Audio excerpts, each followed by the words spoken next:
Hello everyone, day 6 blog start করলাম। সকালবেলা বাজারে গিয়েছিলাম, বাজার থেকে এসে বসিয়ে দিলাম পায়েসটা করা হওয়ার পরেই করলাম লুচি আর তরকারি করে প্রথমে দিয়ে আসলাম হাজব্যান্ডকে।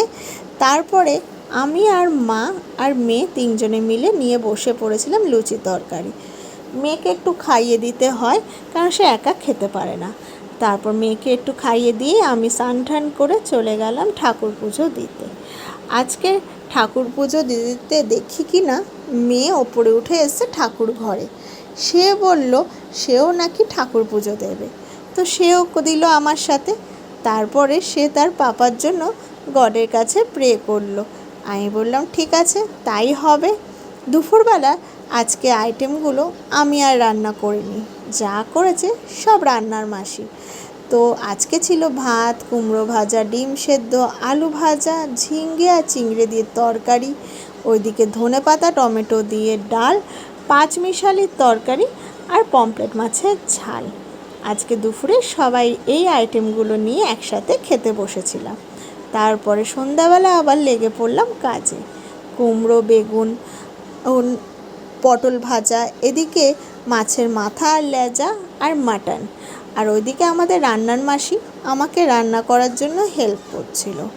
তারপরে এদিকে মাছের মাথা ভাজা বসিয়ে দিয়েছি, আর ওইদিকে মাটন কষা আর ডাব চিংড়িটা বসিয়ে দিয়েছি।